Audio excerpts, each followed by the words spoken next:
All right, today we are digging into a pretty simple yet totally revolutionary idea. It's the concept that took software development from, well, complete chaos and turned it into the elegant, reliable systems that we all depend on every single day.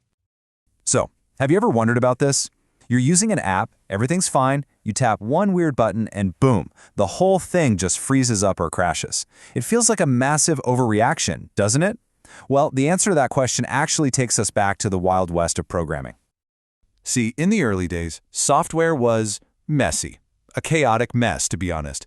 And programmers had a name for it that just perfectly captures what it felt like to deal with spaghetti code. And I'm not kidding. Just picture a giant, hopelessly tangled ball of yarn.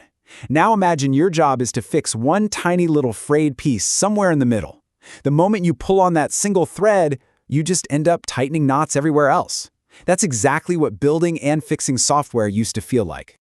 And this approach, this monolithic mess, it created this insane domino effect. One little error could bring the entire system crashing down. And finding that error, it was a total nightmare because every single part was tangled up with every other part. Trying to have a team work on it? Forget it. You'd have programmers constantly tripping over each other's changes. And what about reusing a really clever piece of code for a new project? Nope. You'd have to painstakingly untangle it from the whole mess first. It was just so fragile and wildly inefficient. So, faced with this crisis of complexity, developers knew something had to change. They needed a better way. They had to stop weaving these tangled webs and start building with something way more organized. What they needed was the software equivalent of Lego bricks. And that brings us to the hero of our story today, modular programming.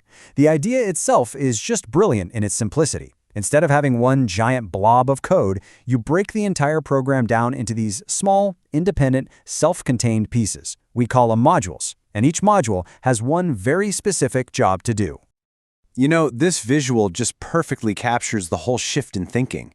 If you're carving a statue from a single block of marble, one wrong move with the chisel can ruin the entire sculpture. But with Legos, if one brick is the wrong color or size, you just swap it out. The rest of your castle or spaceship stays perfectly intact. That right there is the power of modular design. I mean, just look at the difference. On one side, you have that fragile, monolithic mess where a single change can break absolutely everything, and on the other, you have this resilient, organized method where you can fix or update one little block at a time. It's night and day. But building with modules isn't just about randomly chopping up your code into smaller bits. There are a couple of core principles that you really have to follow. You can think of them as the design rules for making that perfect Lego brick. Okay, so the first rule is called separation of concerns. And it's really simple. Your user login module should only handle user logins. That's it. It shouldn't also be trying to calculate sales tax or fetch the local weather. By giving each block one and only one specific job, you know exactly where to go when something needs a little fix or an upgrade. And the second big rule is encapsulation. Now, this is all about creating a sort of black box. Think about it. You don't need to know the complex internal workings of your car's engine just to use the steering wheel and the pedals, right? It's the same idea here. A module hides all of its messy internal logic and just provides a very clean, simple way for other modules to talk to it. So this really led to a whole new way of thinking. The process became super clear. First, you isolate one single job that needs to be done. Second, you clearly define what information it needs to do its job and what result it's going to spit out. And third, you build it as its own little self-contained island of code. Okay, so what was the actual result of this new approach? I mean, this shift in thinking wasn't just some academic exercise. It had a massive, tangible impact on the real world, a huge payoff. Just look at this. Team efficiency went through the roof because now different teams could work on different modules at the same time without breaking each other's code. The time it took to hunt down and fix bugs, it plummeted because you knew exactly which module to check. And code reusability, it skyrocketed. If you build a great image uploader module once, you can now use that same exact Lego brick in a dozen different projects. It's a game changer. And this is why this all matters so much to you.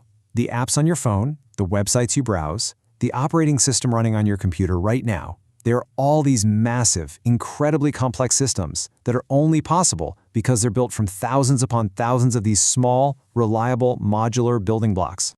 This fundamental shift, right, from carving to assembling, it didn't just define the past of software, it points directly toward the future. And it leaves us with a really powerful question about what's going to come next. I love this quote. It just captures the entire philosophy perfectly. The goal isn't to be some master sculptor who creates a flawless masterpiece from a single giant block. The goal is to be a master architect who knows how to find and assemble the best possible parts to build something truly incredible. And that leaves us with one final thought. This idea of modularity, it goes way beyond just code, right? You see it in manufacturing, in biology, even in how we organize our ideas. So as the challenges we face as a society get bigger and more complex, the real question is, what are the next fundamental Lego bricks of innovation that we need to invent so we can assemble a better future?